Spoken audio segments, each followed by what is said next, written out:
Hello there. Yes, I am back and welcome to Channels Beam. I am Victor Matthias, and of course, thanks to Uni Thompson who stood by for me while I was away. Now, today on the program, we will be entertaining you with guests who believe that a dearth of leadership has caused Nigeria a great deal, a trend they intend to change once they find themselves in the position of service. So our focus will be on how they intend to go about this, since they're all students and executives of the Nigerian Students Association in Ukraine. However, before we get to them, let's take a detour and breeze through the trending topics in the past week. The Ogolonto area of Ikorodu was stunned after a gang of 6 stormed 2 commercial banks sited opposite a police station and carted away yet to be disclosed amount of money. The police, however, say they are on the trail of these robbers. The first Social Change Summit was held in Lagos with various speakers harping on the need for social innovations to be made and provide solutions to the problems inherent in Nigeria. Well, those were the trends. Let's now get across to our online contributors.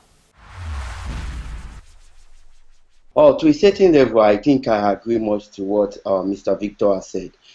Nigeria at present, we have the better of the worst.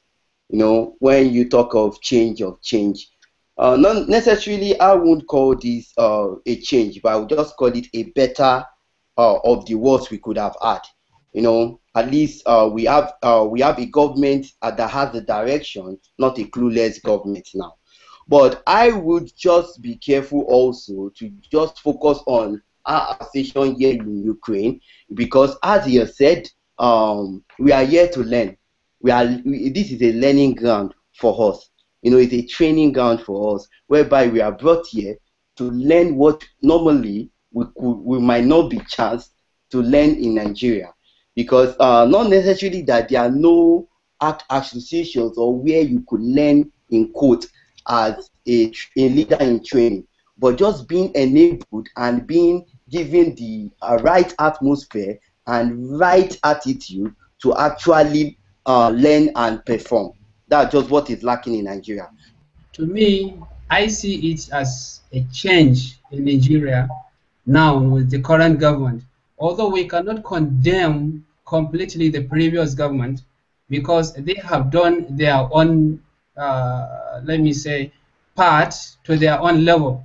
So we have more anticipation, we have more hope to the current government now. So the government now doesn't mean that we have new government, we should just fold our arms.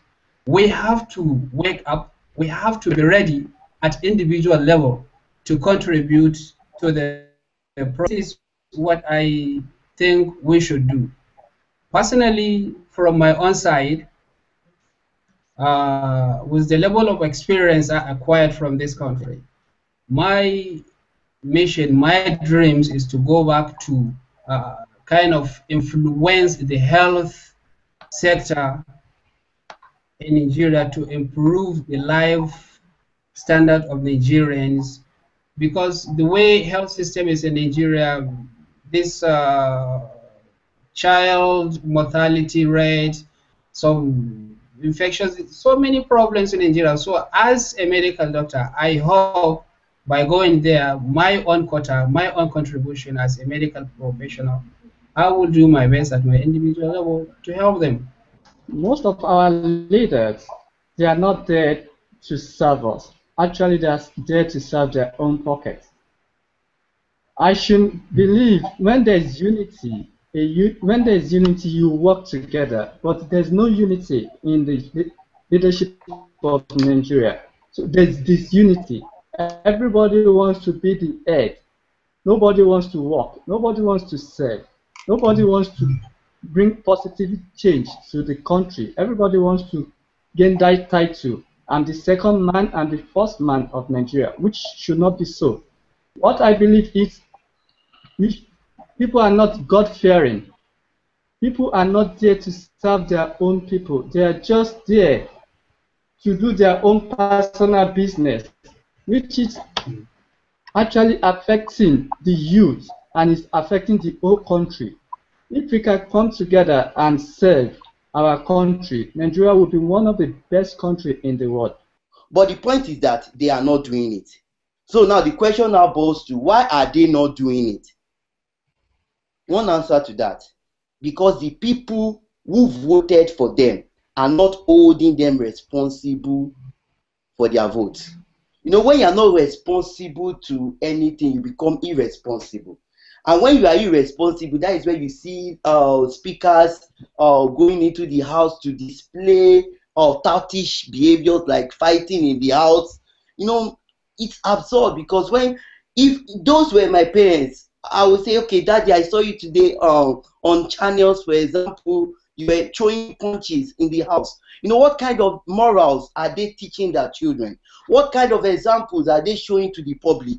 So what do they want the people coming at their back to actually focus on? Those are the things we need to actually cross-check. It's not that they don't know that what they are doing is not good. It's just based and boils on the selfish act. They are selfish and after their own pocket, and not after the interest of the people who voted them in. And until those people who voted them in put a stop to it by saying, come, enough is enough. It's our vote. We have the power to remove you. We have a vested interest in your service to us, because without you serving us the right way, our lives will not change. All right, I do get what you're trying to say, but just kindly hold your thoughts. We'll go on a break, and we'll return. I will continue from where we will be stopping at the moment. Please join us again.